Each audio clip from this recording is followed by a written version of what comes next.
Formalmente, bienvenidos, programa número 14 de Desafío 2017 aquí en la pantalla de C5N en la tercera temporada. Más adelante te vas a enterar qué contiene esta caja y es en parte la explicación, una de ellas, de por qué la economía tarda tanto en arrancar. Vamos a ocuparnos también en el programa de hoy de la marcha en apoyo al gobierno el sábado pasado y, por supuesto, como recién le anticipaba al gato, del paro general del próximo jueves. Pero antes voy a hablar unos breves minutos sobre mí. Me resulta incómodo hablar sobre mí, pero tengo ganas, tengo necesidad de desmentir falsedades que se escribieron en redes sociales, básicamente en Twitter. Soy consciente que en Twitter hay mucha agresión, se escribe con mucha liviandad, pero hoy tenía necesidad de desmentir. Todo comenzó con la filtración, nuevas filtraciones de conversaciones que mantuvieron la expresidenta Cristina Fernández de Kirchner con Oscar Parrilli, el exsecretario general de la Presidencia y último titular del gobierno anterior de la Agencia Federal de Investigaciones. Puntualmente, la filtración de una conversación de fines de agosto del año pasado. Parrilli estaba siendo grabado por orden judicial del juez Lijo en el marco de una causa en la que se lo acusaba, se lo investigaba por el supuesto encubrimiento de Ibar Pérez Corrada y alguien vinculado con el conocido triple crimen.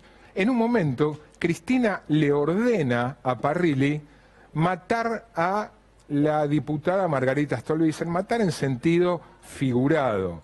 La quería vincular con algunos hechos que ponían en duda su honestidad, alguna causa de narcotráfico, créditos del banco hipotecario, de dónde provenía el dinero del sustento diario de la diputada Stolbizer.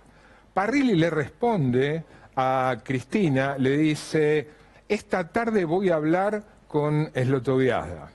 Dice: esta tarde voy a salir con Slotoviazda. Nicolás Pizzi, periodista del diario Infobae, publica todas las transcripciones en el portal.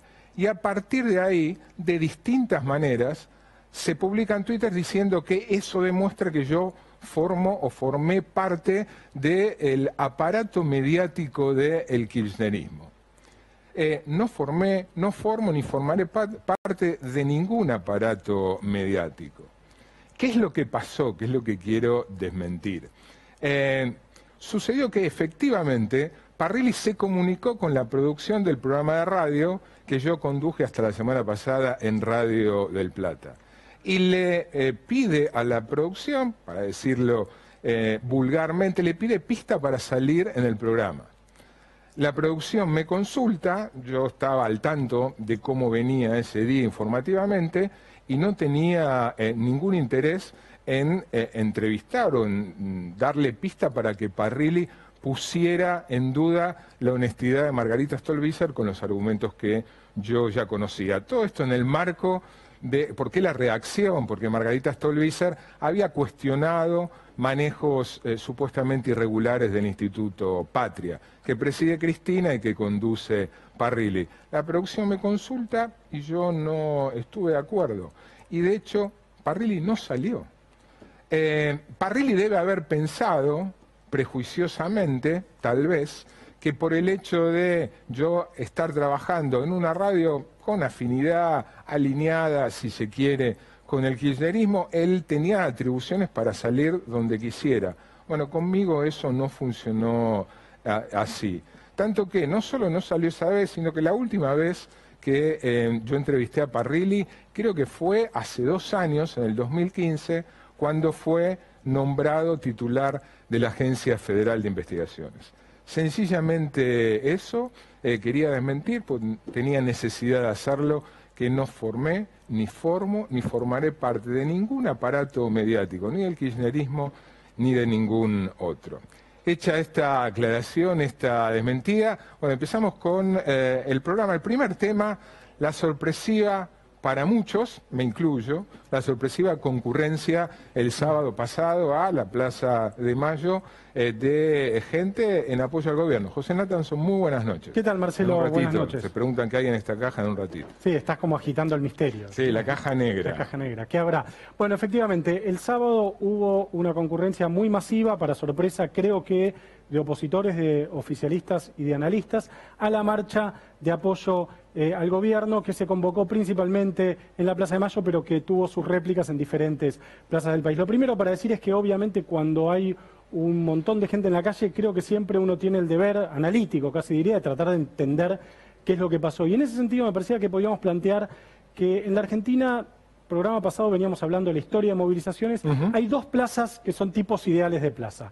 Una es la plaza que uno llamaría la plaza populista, la plaza izquierdista, la plaza organizada en el pueblo. Si te parece, vamos a ver unas imágenes aéreas de la marcha de la CGT del 7 de marzo, donde hubo mucha gente organizada en esto que yo llamo el tipo ideal de plaza populista. ¿Qué quiero decir con esto? Primero, gente encuadrada.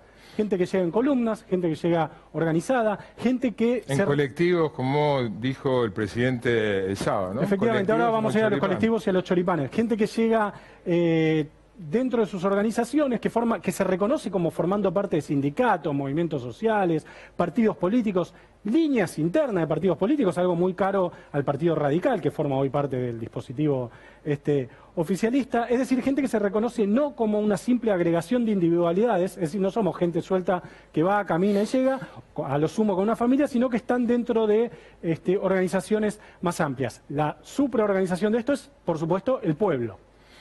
Y hay un líder o unos líderes, un triunvirato en el caso de la CGT, en general es uno solo, sabemos que los triunviratos, no quiero ser agorero, pero suelen ser de vida corta, digamos, ¿no? Desde el primer triunvirato patrio sabemos que son de Acuña. Lo miro a Carlos Acuña a ver sí. Cómo reacciona, qué cara pone, sonríe. Bueno, después le vamos a preguntar. Se puede hablar después de eso, pero en general los triunviratos en organizaciones más o menos verticalistas, como son los sindicatos o el peronismo o la iglesia, por decir algo, ahora, son videos. Ese es el estereotipo, ¿no? El estereotipo de... Por eso digo, estoy hablando de tipos ideales, es decir, todas las características que uno piensa, quizás prejuiciosamente, que reúne este tipo de plaza, donde hay una forma muy clara de verlo, que es que está llena de banderas, porque la gente va con las banderas de sus respectivas organizaciones. Hay otro tipo de plaza, que es un tipo de plaza más nueva, que es la plaza, y abro unas gigantescas comillas, republicana. Vamos a ver imágenes de esta plaza, donde se ve sobre todo una bandera, que es la bandera argentina, porque la gente que va a este tipo de plaza, la Plaza del Sábado, no se reconoce como formando parte de sindicatos, de organizaciones, de movimientos, etcétera,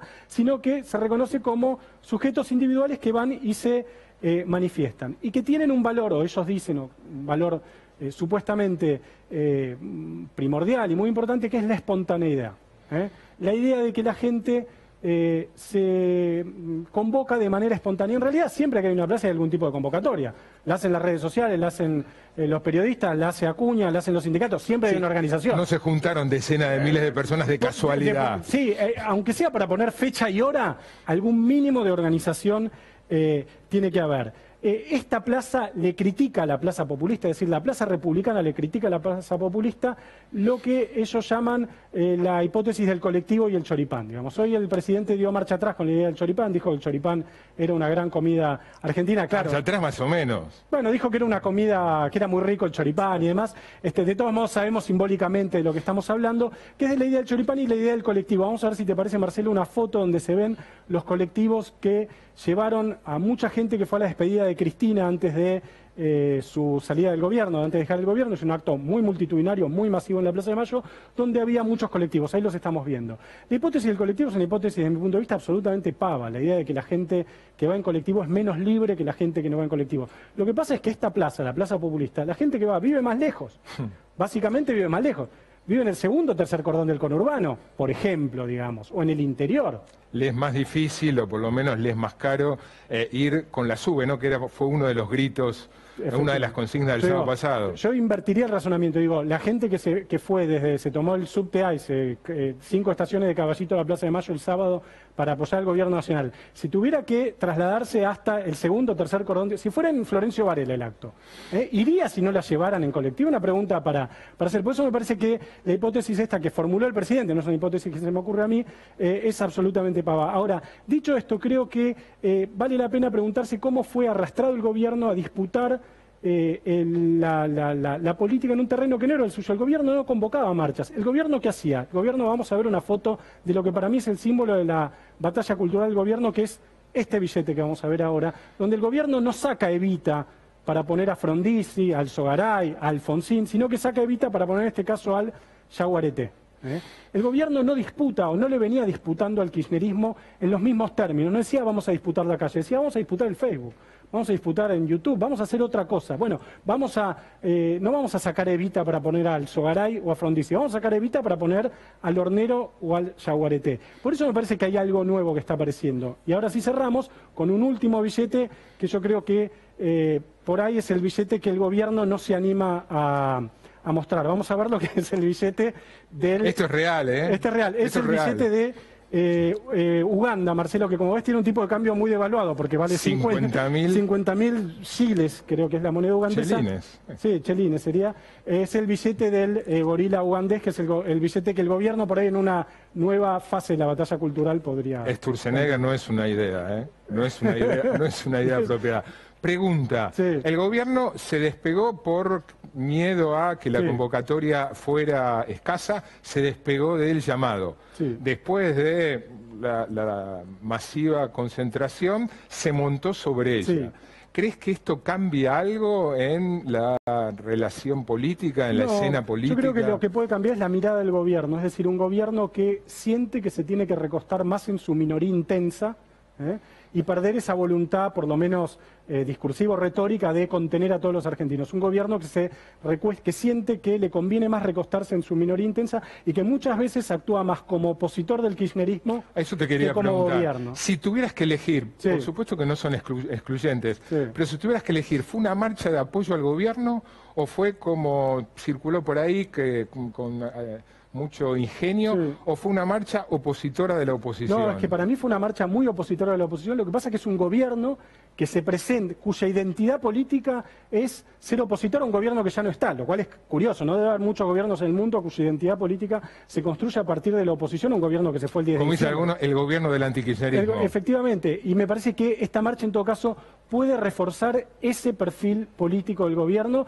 y en ese sentido perder el gobierno, por un lado, voluntad hegemónica, digamos, pero por el otro lado, afirmarse en su minoría intensa. Gracias, José. Gracias. Vamos a brevemente los auspicios, el contenido de esta caja en un ratito, un poquito de suspenso y enseguida entrevistamos, ahí lo estás viendo, Carlos Acuña, próximo jueves 6, primer paro general del gobierno de Macri. Empieza un nuevo desafío, el desafío de hacer buen periodismo, sin concesiones, sin compromisos, para investigar, para preguntar, para opinar. Marcelo Slotoviazda. Carlos Acuña junto con Juan Carlos Smith y Héctor Daer, parte del triunvirato que conduce la CGT. Bueno, había quedado ahí flotando. Decía José que los triunviratos no suelen durar demasiado en organizaciones como la CGT.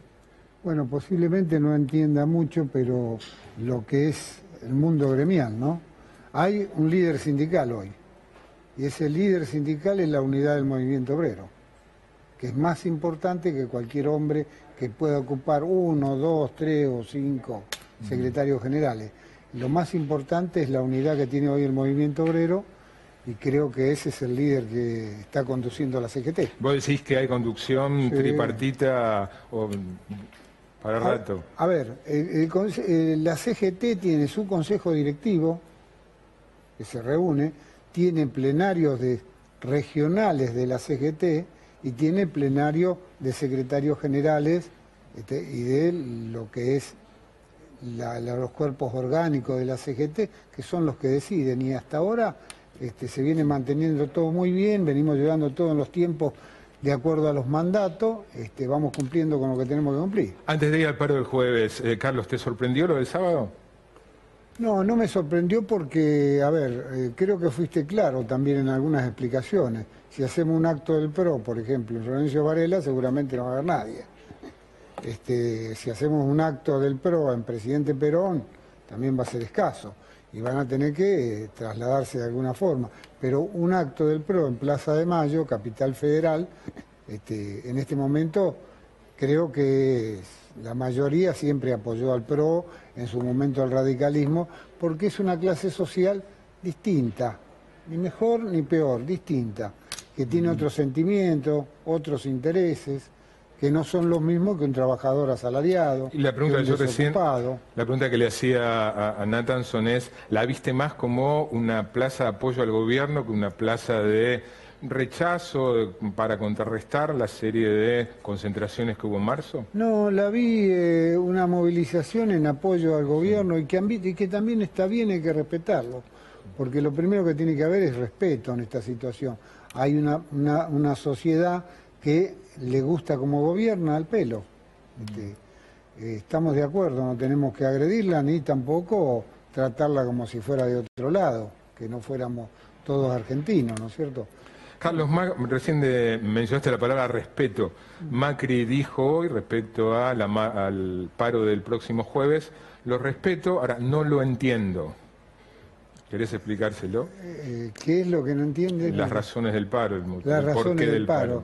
No creo que se entere por mí, pero es un derecho que tienen los trabajadores para peticionar al gobierno de turno que no esté haciendo bien las cosas, como en este caso. Este gobierno, las medidas económicas que toma son todo en contra de los trabajadores, los tarifazos, la pérdida de poder adquisitivo. Acuérdense ustedes que el año pasado nos querían poner un tope de un 24 o un 25%, bueno, terminó arriba del 40%, y ahora este año arrancaron diciendo que tenía que ser un 17 y un 18%, y creo que ya ese rumbo se perdió. Ahora, lo que argumentan es precisamente, el año pasado, sí, cuando la situación reconocida por el gobierno fue muy mala, no pararon, y ahora dice el gobierno que la economía pareciera estar mejorando, nos paran. Bueno, creo que todas las cosas la miden fuera de su lugar. Ellos se olvidan de lo que sucedió el año pasado. Acuérdense, no hubo una mesa del diálogo que hablábamos, pero caía en saco roto prácticamente lo que hablábamos. Queríamos hablar de ganancias, tuvo que salir la oposición a presentar proyectos, y acá hay un diputado presente que presentaron un proyecto para que el gobierno se sentara a discutir. ¿Por qué se sentó a discutir ganancias? Y porque fue aprobada por 140 diputados contra 80. Entonces, obligadamente, la Cámara de Senadores le dijo, o acuerdan, o nosotros aprobamos como vino un diputado. Se acordó, pero porque no le quedaba otra alternativa. Pero eso es pasado. Entonces, el gobierno, el año pasado no nos pararon. Y firmamos un documento con el sector empresario donde se comprometían a no despedir ni suspender a nadie hasta marzo. Al otro día, después de la fiesta, siguieron suspendiendo, despidiendo gente. Es decir, ellos, los empresarios, no ponen nada para todo esto. ¿El paro es contra el gobierno, contra los empresarios? Y el paro es contra las políticas, no es contra el gobierno, es contra las políticas que hace el gobierno. El gobierno, como digo yo, ellos se comprometieron en campaña en solucionar los problemas. Bueno, macanudo, tienen 4 años de mandato y la CGT defendió siempre la democracia y va a defender la estabilidad del gobierno.